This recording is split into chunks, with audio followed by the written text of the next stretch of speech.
नमस्ते प्रणाम। हम आप लोग के बीच तीज व्रत के गीत लेके आइल बानी। जे हमार वीडियो देखत होई, माई, चाची, बहिन, भाभी, उ लोग कमेंट में ज़रूर एक बार लिखब जा कि हमार तीज व्रत के गीत आप लोग के कैसन लागल। और आगे भी कोई विचार हो कि गीत सुने के तो कमेंट में ज़रूर डाल देव जा। और फरमाइश के पूरा करे खातिर पूरा हमार कोशिश रही।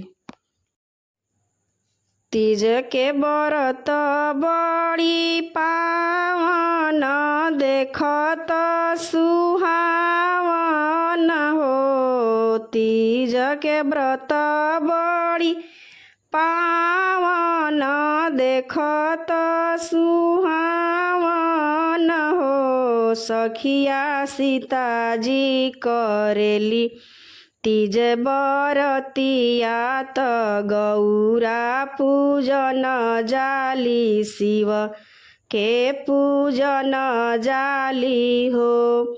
एक हाथे लिहली डलियावा त फुलावा लोढ़न जाली हो। एक हाथे लिहली डलियावा त फुलावा लोढ़न जाली हो।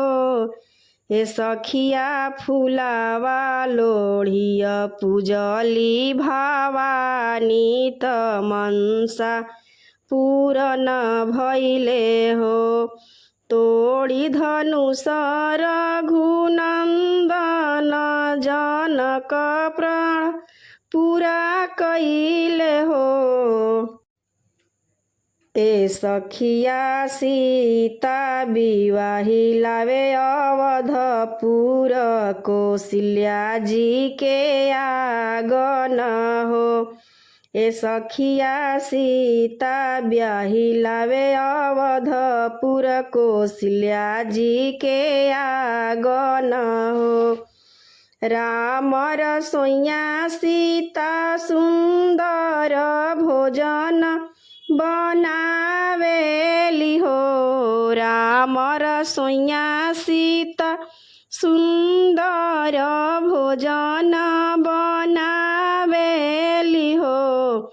ए सखिया कौशल्या जी पूछेली एक बात, कैसे के राम पावेलू हो।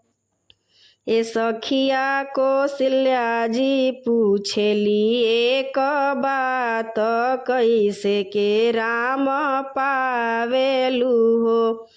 ए सीता कवन कवन तप कइलू त राम बरवा पावेलू हो।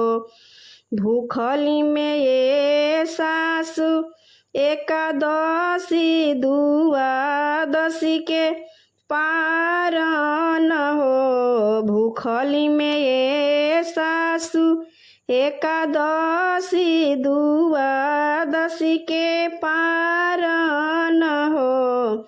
सासु कइली अगहन एतवार त भगवान बरवा पाइले हो। ए सासु कइली अगहन एतवार त श्री राम बरवा पाइले हो। पूजली में ये सासु गौरी तयौरी महेश जी के हो।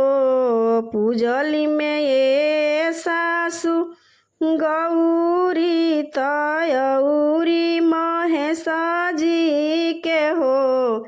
ए सासु तुलसी के कइनी पूजनवा त श्री राम बरवा पाइले हो।